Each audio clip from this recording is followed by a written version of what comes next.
Early on in this offseason, the New Orleans Saints gave their backup quarterback $140 million. No backup quarterback is worth that, not even Taysom Hill. If you don't understand what voidable contracts is, this is the video for you, so make sure to give it a thumbs up or thumbs down, and let's get into it.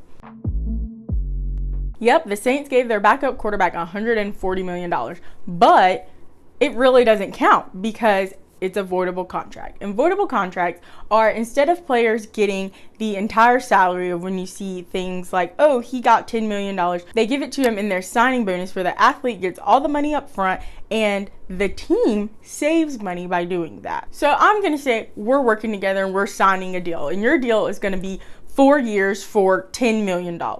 And I needed to pay you $10 million over the 4-year course, but I didn't want to pay it over 4 years. So I'm going to give you the $10 million up front, signing bonus. You're going to get it. You can go spend it on whatever you want to. And I'm going to be able to save money by it not counting against my salary cap.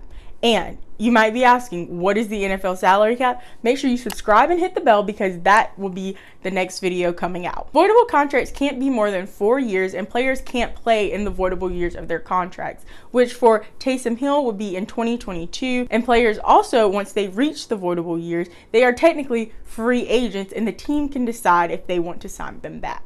These contracts are getting a lot of attention right now because of the idea of a backup quarterback making that much money. But in reality, they've been around since 1993 when Drew Bledsoe and his agent, Lee Steinberg, helped him sign the New England Patriots that included 2 voidable years. The teams benefit from this most because they get to put off paying their bills. So it's like if you got to put off paying your phone bill until 2022 or 2023 by just giving your phone company $300 from the jump. And teams use this often because they get to save their salary cap space for that year, and it helps get in players with more talent to keep the teams winning, because that's what these teams care about at the end of the day. The salary cap is their budget, and the New Orleans Saints have been infamously known for just always being over their salary cap, especially the last 2 to 3 years. Since Taysom Hill is guaranteed the $10 million he already received, then that $10 million will not come out of their 2021 salary cap, which is good for them because they get to save money. Now, the team will have to pay that $10 million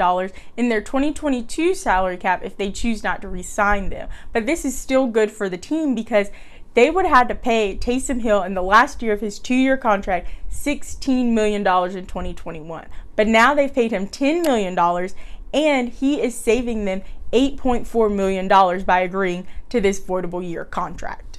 And some of the biggest names in the NFL right now had voidable year contracts. Tom Brady's 2019 contract with the New England Patriots, the last 2 years, 2020 and 2021, were voidable year contracts. They saved $13.5 million by having that voidable contract in 2019, and when Tom decided not to sign back with the team in 2020, they instead paid that $13.5 million on their salary cap then. And his current contract with the Tampa Bay Buccaneers also has voidable years in it, which is helping the team save $19 million and allowing them to sign big names like Rob Gronkowski and Antonio Brown to help support the team and possibly win another Super Bowl championship, which I don't think anyone else would want to see Tom Brady win anymore. Drew Brees' 2020 contract with the New Orleans Saints also had voidable years in it, which were the last 2 years of that 4-year deal, the 2022 and the 2023 season. Now, this contract saved the Saints $17 million in 2020.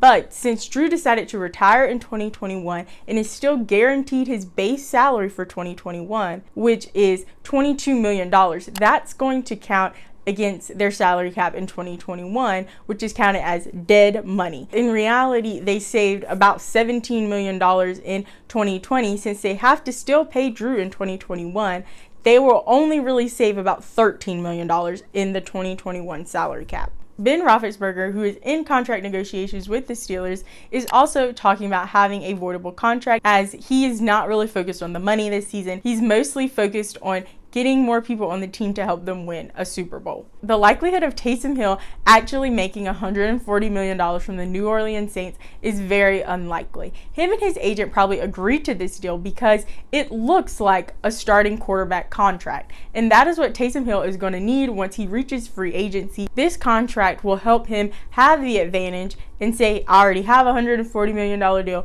What can you give me now? Other people have written many conspiracy theories and a lot of analytical stuff about Taysom Hill and his contract and why he decided to sign it. I'll leave one by Jason Fitzgerald in the description below. It's a crazy read, but if you're into conspiracy theories, go read it. So you know more about voidable contracts now. Make sure to check out the description below and watch the video where I talked about signing bonuses and base salaries. And make sure to subscribe and hit the bell to be notified every time I post a new video, which are on Mondays and Thursdays at 11 a.m. Eastern Standard Time, so you don't miss the next one, which is going to be about salary caps and any other video after that. Make sure to give this video a thumbs up or a thumbs down because it's still your thumb. And remember, don't be afraid to join the convo.